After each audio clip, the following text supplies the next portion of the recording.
The topic is freedom machines, and of course we're talking to Mr. Floyd Stewart.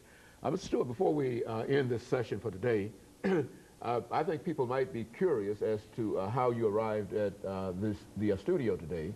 And I understand that you came by way of a metropolitan system called Access Rides. Let's have you to give us sort of a statement in reference to how that operates and the impact that that is having in terms of bringing people who have disabilities into giving them some kind of access. Well, Access Ride is actually operated by Metro government. It's a division of Metro Transit Authority, and what it is a fleet of lift-equipped vans that you can call 24 hours ahead of time, and they can come and give you door-to-door service.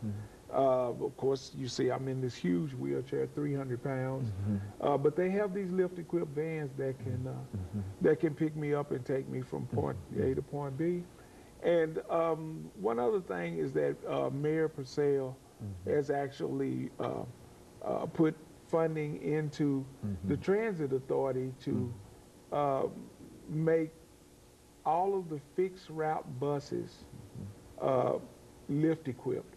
They bought, I think, 51 new fixed route buses, and by 2005, the whole fleet of fixed route buses will be accessible too. Mayor Purcell has put approximately $20 million into building sidewalks to give one access to the public bus line, and so it's worked out really well. And so you think that the metropolitan government in Nashville is quite forward in terms of some of the things that they're trying to do? Yeah, I think so.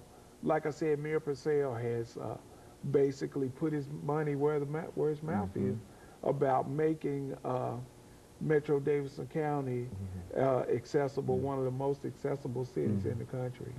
But now beyond that, there are some real problems that I think you have already mentioned, dealing with accessibility and funding and whatever. And so we want to make sure that we give you an opportunity to talk about some of those, because after all, you know, you have more information in reference to that than any of us, and so let's have you to do that. Well, over my 12 years, I've worked with probably 1,200 consumers with all different types of disabilities, and their major comments are about the lack of personal care in the state of Tennessee. There is basically little or no personal care in the state of Tennessee. I think Tennessee should take a cue from so many of the other states around the country where they are offering personal assistance program to allow individuals with disabilities to stay in the home as opposed to nursing homes. Under the Americans with Disabilities Act, an individual should be able to live in the least restrictive environment, which that gives a person an option to live in a nursing home or live at home. It's called money follows the person, where your Medicaid money can be used at your discretion to live in the community if you choose, or live in an institution if you choose. Tennessee does not have that policy in place. Well, now, is that a part of the Medicaid Act, to that personal care item? Yes, there are waivers through Medicaid that the states can use to be able to enable an individual to live at home and use their Medicaid funds to pay for a personal assistant at home. There are several states across the country that do that, have great programs, and they work well for individuals with Do you think that these programs would be cost effective to the state? Oh, sure. They would be very much cost effective because, I mean, you know, like I said, it costs approximately $45,000 a year to live in a nursing home. Even if it costs you $40,000 to live at home, that's a $5,000 savings. But the average is just above half of that. You know, right at $28,000 to $30,000 a year is about what it costs to for an individual with a disability as severe as mine. And I need a lot of personal care, but yet and still, it doesn't cost anywhere near 45,000. Now, this personal care. Now, how would this be rendered? I mean, how is it generally rendered in other states outside of Tennessee? Well, other states have several tiers of personal care, where you could have a healthcare provider to provide you with a person, a nurse, or a certified nursing technician to do your personal care. Then other levels are where you hire your own people from the community to do your personal care. You train them.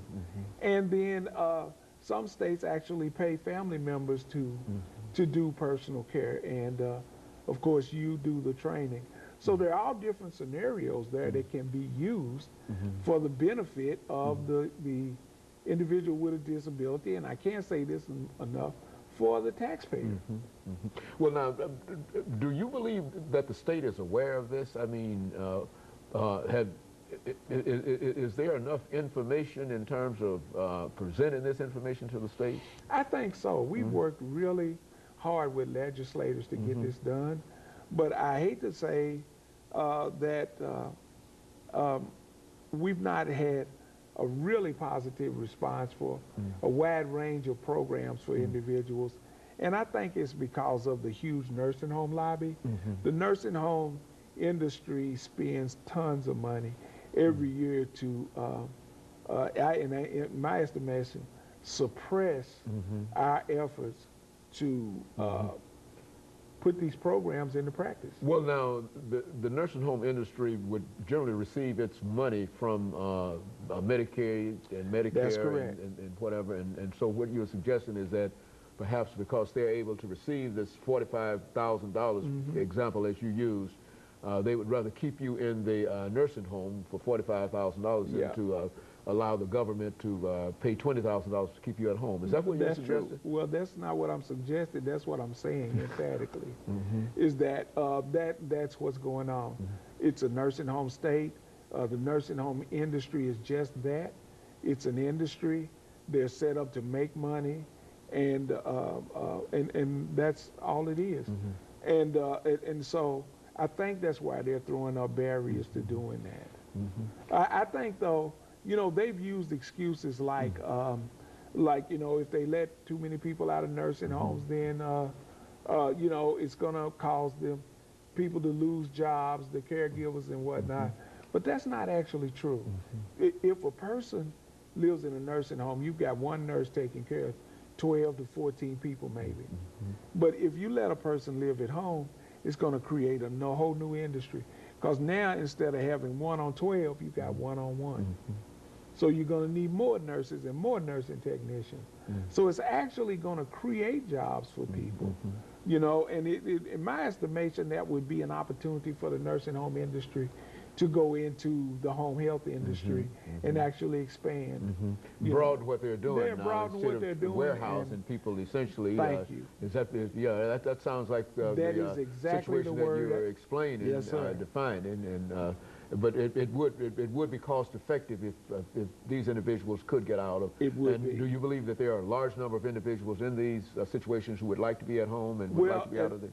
In the 2 nursing homes that I lived in over the 5.5 years, 95% of everybody that I talked to said that they would have rather been at home, but they didn't have an option. They'd either outlived their children or they didn't have any money to pay for personal care at home. Okay, I would imagine that we've got about a minute and a half to go here, Mr. Stewart. Let's see if we can have you over the last minute or so sort of summarize and give some final comments in terms of what you'd like to see done dealing with this issue. Well, what I'd like to see is the state to stop creating pilot programs which limit the amount of funds that can be used to put these to do personal care. I'd like to see the states do like other states, open a broad statewide program, bring in the Medicaid funds to free individuals from nursing homes and keep individuals that are already living in the community struggling from going into nursing homes. That is really the cheapest way to do it. It's harder to get them out than it is to keep them out. I would like to see the state fund more assistive technology you know, for people to be able to live at home. Very good. And of course, Mr. Floyd, let me thank you over the last few seconds that we have of coming by and giving us that excellent information today.